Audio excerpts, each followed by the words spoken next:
سڵاوتان لەبێت بینەرانی خۆشەویستی تلڤیزیۆنی کۆمەڵام کاتەوە هەموو کاتێکی ژیانتان باش بە گەشتی هەواڵەکانی ئەمڕۆ پێنجشەممە دوی سەرماوەزی 1402 هەتاوی لەگەڵ هاوڕێنی هاوکارم هاتوونەتەوە خزمەتان. سەرەتا سەردێڕی گرنگترین هەواڵەکان.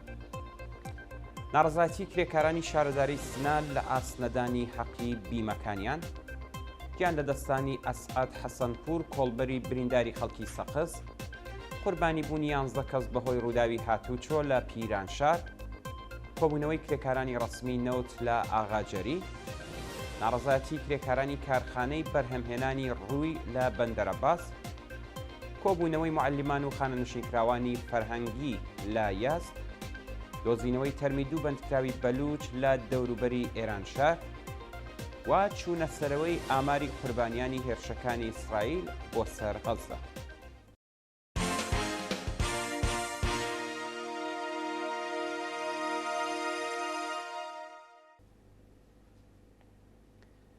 درێژەی هەواڵەکان. ناڕەزایەتی کرێکارانی شارەداری سنان لە ئاسنەدانی حەقی بیمەکانیان. ڕۆژی پێنجشەممە دوی مانگی سەرماوەز. کۆمەڵێک لە کرێکارانی شارەداری سنان لە ئاسپەرداخنەکردنی حەقی بیمەکانیان بە ڕێکخراوی تەمینی نیشتیماعی ناڕەزایەتیان دەربڕی. بە وتەی کرێکارانی ناڕازی خاوەنکار ماوەی چەند مانگە حەقی بیمەکانیانی بە ڕێکخراوی تەمینی نیشتیماعی پەرداخت نەکردووە و ئێستا بۆ خانەنشینی تووشی کێشە بوون. بە پێی زانیاریەکان شارەداری سنا بە بیانووی کێشەی دارایی پارەی پەیمانکارانی نەداوە و خاوەن شرکەتەکانیش نەیانتوانیوە حەقی بیمەی خانەنشین کرێکاران بە ڕێکخراوی تەمینی نیشتیماعی پەرداخت بکەن. هەر بەو بۆنەوە کرێکارانی شارەداری سنا بۆ خانەنشینی تووشی کێشە بوون و لە بلا تەکلیفیدا ماونەتەوە. گیان لە دەستانی ئەسعاد حەسەنپور کۆڵبەری برینداری خەڵکی سەقز. ئێوارەی چوارشەممە یەکی سەرماوەزی 1402 ئەسعاد حەسەنپور کۆڵبەری خەڵکی گوندی جافرخانی سەقز کە بە تەقەی هێزەکانی ڕەژیم لە سنووری بانە بریندار کرابوو لە نەخۆشخانەی سەلاحەددینی شاری بانە بەهۆی سەختی برینەکانیەوە گیانی لەدەستا. بە پێی راپۆرتەکانی کۆڵبەر نیوز شەوی سێشەممە 30 خەزەڵوەر ئەسعاد حەسەنپور لە کاتی کۆڵبەریدا لە سنووری بانە بریندار بوو. ناوبراو بەهۆی سەختی برینەکانیەوە بۆ بەشی چاودێری تایبەتی نەخۆشخانەی سەلاحەددینی بانە گوازرایەوە، بەڵام بەهۆی قورسی برینەکانی ڕۆژی چوارشەممە گیانی لەدەستا. بەپێی ئاماری تۆمارکراو لە ناوەندەکانی مافی مرۆڤ لە ماوەی مانگی خەزەڵوەری 1402دا بەلانی کەم 10 منداڵی کۆڵبەر لە سنوورەکانی کوردستان بریندار بوون کە بەرزترین ئامار لە ماوەی ساڵانی ڕابردوودا بووە. لە حاڵێکدا لە ماوەی 10 ساڵی ڕابردوودا ڕێژەی کۆڵبەرانی منداڵانی بریندار لە 1 ساڵدا نەگەیشتوەتە 10 حاڵەت. گیان لە دەستانی دوو کرێکار لە ڕوانسەر و تۆنیکابوون. بە پێی هەواڵی گەشتوو ڕۆژی چوارشەممە یەکی سەرماوەز کرێکارێکی شاغڵ لە ئاژەڵداری شارۆچکەی حەسەناوای ڕەوانسەر بە ناوی کەیهان کەرەمی لە ڕووداوێکی هاتوچۆ گیانی لەدەستا و کرێکارێکی دیکە لە شاری تۆنێکابۆن بەهۆی نەبوونی مەنیشۆنی کار گیانی بەخت کرد. بە پێی راپۆرتە کەیهان کەرەمی خەڵکی گوندی ماراوی سەر بە شاری کامیارانە و لە ئاژەڵداریەک لە شارۆچکەی حەسەناوای ڕەوانسەر کاری دەکرد. ناوبراو بەهۆی ڕووداوێکی هاتوچۆ کە لە نێوان دوو ئۆتۆمۆبیلی سەمەند و پراید لە نزیکی ئەو شارۆچکەیە ڕوویداوە گیانی لەدەستاوە و چەند کەسی دیکەش بریندار بوون. لە هەواڵێکی دیکەدا کرێکارێکی کارخانەی پارسنئۆن لە شاری تۆنێکابۆن بە ناوی عەلی کەریمیان بەهۆی بەربوونەوە لە بەرزایی گیانی لەدەستاوە. دەست بەسەرکردنی هاوڵاتیەک لە نەغەدە. لە ڕۆژانی ڕابردوودا هاوڵاتیەکی خەڵکی نەغەدە بە ناوی سەلام ئازەری تەمەن 40 ساڵ لەلایەن هێزانیەکانەوە دەست بەسەر کراوە. بە پێی زانیاریەکان ڕۆژی سێشەممە 27 خەزەڵوەری 1402 هێزەکانی ئیدارەی ئیتلاعاتی نەغەدە بەبێ بەڵگەی قەزایی هێرشیان کردوتە سەر شوێنی کاری سەلام ئازەری و ناوبراویان بە تونند و تیژیەوە دەست بەسەر کردووە. شانی باسەکە هۆکاری بەندکران و شوێنی ڕاگیرانی ئەو شارۆمەندە هێشتا ڕوون نییە و لە ماڵەی نیگەرانی دۆخی تەندروستی ناوبراوە. قوربانیبوونی 11 کەس بەهۆی ڕووداوی هاتوچۆ لە پیرانشار. ئێوارەی چوارشەممە 1 مانگی سەرماوەز ڕووداوێکی هاتوچۆ لە نزیک پیرانشار ڕوویدا و بۆ هۆیەوە 4 هاوڵاتی گیانیان لەدەستا و 7 کەسی دیکەش بریندار بوون. بە پێی زانیاریەکان ڕووداوەکە لە نێوان دوو سەواری سەمەند و وانەتێکی پەیکان لە تەنیشت تالاری کوردستان ڕوویداوە و 4 ئەندامی خێزانێک کە بریتی بوون لە ژنێکی تەمەن 24 ساڵ و 3 منداڵی تەمەن 1 ساڵ و 5 ساڵ و 8 ساڵ گیانیان لەدەستا و 7 کەسی دیکەش بە سەختی بریندار.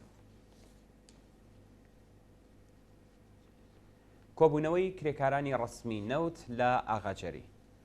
ڕۆژی چوارشەممە 1 مانگی خەزەڵوەر کرێکارانی ڕسمی شاغڵ لە پرۆژەی نەوتیەکانی ناوچەی ئاغاجەری لە پارێزگای خوزستان بۆ جارێکی دیکە دەست بە دۆخی خراپی مەعیشەتی کۆبوونەتەوە. بە پێی راپۆرتەکان ماوەی 2 هەفتەیە کرێکارانی ڕسمی نەوت دەست بە دۆخی خراپی مەعیشەتی خۆپیشاندان ئەکەن، بەڵام هێشتا هیچ بەرپرسێکی ڕژیم سەرنجی بە داخوازیەکانیان نەداوە. کرێکارانی ڕسمی نەوت خوازیاری وەلانانی سەقفی هەقدەست، وەلانانی ئاستەنگیەکانی بەردەم حەقی سەنەواتی خانەنشینی، بەکردەوە دەرهاتنی مادەی 10 یاسای ئەرک و بەرپرسیارەتی پرسنەلی نەوت، گەڕانەوەی ئەو بڕەپارەی وەکو باج لە ساڵانی ڕابردوو لەسەر هەقدەستەکانیان کەم کراوە و کۆتایی هێنان بە دەستێوەردانەکانی دەوڵەت لە سندوقی خانەنشینی. ناڕزایەتی کرێکارانی کارخانەی بەرهەمهێنانی ڕووی لە بەندەرعەباس. کرێکارانی شاغڵ لە کارخانەی بەرهەمهێنانی ڕووی لە بەندەرعەباس ڕۆژی چوارشەممە 1 مانگی سەرماوەز لە ناڕزایەتی بە جێبەجێنەکردنی داخوازیەکانیان کۆبوونەوە. بە پێی راپۆرتەکان کرێکارانی شاغڵ لە کارخانەی بەرهەمهێنانی ڕووی لە بەندەرعەباس خوازیاری پێدانی هەقدەست و مەزایە دواخراوەکانیان، بەکردەوە دەرهاتنی گەڵاڵەی ڕیزبەندی پیشەکان، گۆڕانی گرێبەس، دابینکردنی ئەمنیەتی پیشەیی و بیمەی دەرمانی، بردنە سەرەوەی ئاستی هەقدەست و ڕوونکردنی چارەنووسیان بوو.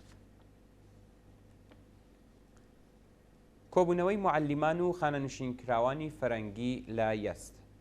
ڕۆژی چوارشەممە 1 مانگی سەرماوەست معەلیمان و خانەنشینکراوانی فەرەنگی لە یەست لە ناڕەزایەتی بە دۆخی خراپی پیشەیی و مەعیشەتی کۆبوونەوە. معەلیمان و خانەنشینکراوانی فەرەنگی خوازیاری چوونە سەرەوەی هەقدەست، بەکردەوە دەرهاتنی گەڵاڵەی هاوسانسازی، دابینکردنی بیمەی دەرمانی، ڕوونکردنەوەی چارەنووسی معەلیمانی خەرید خەدەمات و چاکسازی لە بواری ژیان و مەعیشەتیان. بەڕێوەچوونی ساڵوەگەڕی قەتڵی پەروانە ئەسکەندەری و داریوش فرۆهەر لە تاران. ڕۆژی چوارشەممە 1 سەرماوەزی 1402 هاوکات لەگەڵ ساڵیادی قەتڵی حکوومەتی پەروانە ئەسکەندەری و داریوش فرۆهەر مەراسمێک بە بەشداری پەرست و فرۆهەر وەک کۆمەڵێک لە چالاکانی سیاسی و مەدەنی لە ماڵەکەیان بەڕێوەچوو. ڕۆژی 1 سەرماوەزی ساڵی 1370 هەتاوی پەروانە ئەسکەندەری و داریوش فرۆهەر دوو چالاکی سیاسی و ئەندامی کانونی نووسەرانی ئێران بە شێوەیەکی وەحشیانە لەلایەن بەکرێگیراوانی کۆماری ئیسلامیەوە لە ماڵەکەیان کوژران.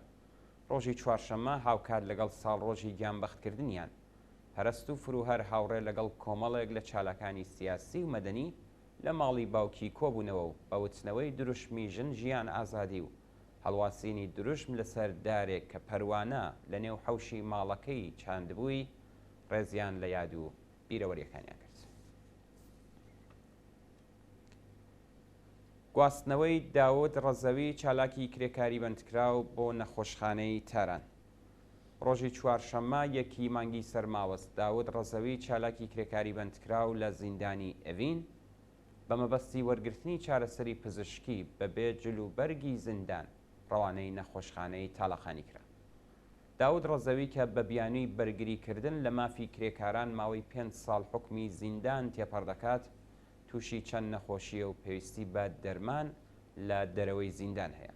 ناوبراو چەند جار داوای گواستنەوەی بۆ نەخۆشخانە بەبێ جلوبەرگی زیندانی کرد بوو، بەڵام بەرپرسانی زیندان لەگەڵ ئەو داواکاریە دژایەتیان کرد. دۆزینەوەی تەرمی دوو بەندکراوی بەلوچ لە دەوروبەری ئێرانشار.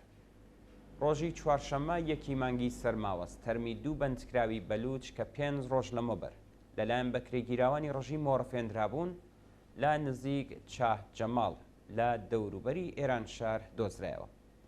بەپێی راپۆرتەکان ناسناوی و دوو شارۆمەندە بەلوچە بریتیە لە موسلم دەهانی تەمەن 27 ساڵ و عارف مرادی تەمەن 26 ساڵ و ئەو دوو هاوڵاتیە ڕۆژی 26 مانگی خەزەڵوەر پاش چوونە دەرەوەیان لە ماڵ لەلایەن لیباس شەخسیەکانی ڕژیم ڕفێنراون.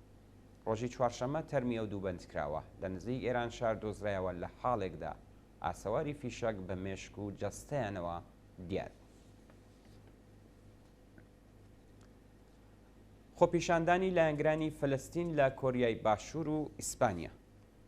ڕۆژی چوارشەممە یەکی مانگی سەرماوەست لایەنگرانی فەلەستین لە وڵاتانی ئیسپانیا و کۆریای باشوور دژ بە هێرشەکانی ئیسرائیل بۆ سەرکەرتی غەزە خۆپیشاندانیان کرد. بەشداربووانی ئەو چالاکیە لە مێترۆی شاری مادرید لە ئیسپانیا کۆبوونەوە و بە بەدەستەوەگرتنی ئەڵای فلستین خوازیاری ڕاگررتنی شەڕ بوون. هەروەها سەدان شارۆمەند لە شاری سیول لە کۆریای باشوور دژ بە ژێنۆسایدی خەڵکی فلستین لەلایەن ئیسرائیلەوە خۆپیشاندانیان کرد و خوازیاری ڕاگررتنی شەڕ و ڕاگەیاندنی ئاگربەس بوون. و دوا هەواڵمان سەبارەتە بە چوونە سەرەوەی ئاماری قوربانیانی هێرشەکانی ئیسرائیل بۆ سەر غەزە. بەپێی راپۆرتی وەزارەتی بێهداشتی فلستین ڕێژەی قوربانیانی هێرشەکانی ئیسرائیل بۆ سەر غەزە سنووری 14500 کەسی تێپەڕ کردووە. هەروەها ڕۆژی ڕابردوو لە شاری تولکەرەم لە کەرانەی باختەری 6 فلستینی بە تەقەی هێزەکانی ئیسرائیل گیانیان لەدەستا. بەپێی راپۆرتی میدیاکانی ئیسرائیل هێزەکانیان لە شاری تولکەرەم گروپێکی سەر بە حەماسیان کردو تامانج و پاش شەڕ و پێکدادانی قورس 6 ئەندامیە و گروپە کوژراون و 26 کەسی دیکەش بریندار بوون. ڕۆژی ڕابردوو ڕێکخراوی یونیسێف راپۆرتێکی نوێی لەسەر دۆخی منداڵانی غەزە بڵاو کردەوە و تێیدا ڕایگەیاند ڕۆژانە 115 منداڵ لە کەرتی غەزە بەهۆی بوردمانی فڕۆکەکانی ئیسرائیل ئەبنە قوربانی. بەپێی ئامارەکانی ئەو ڕێکخراوەیە لە سەرەتای دەستپێکی شەڕ تا بە ئەمڕۆ 5300 منداڵ گیانیان لەدەستاوە و چارەنووسی 1200 منداڵی دیکەش نادیارە. وەڵە بینێرانی ئەزیز و خۆشەویست گەشتیاوڵەکانتان پێشکەشکرا فەرموون بۆ بینینی درێژەی بەرنامەکانی تەلەڤیزیۆنی کۆمەڵ.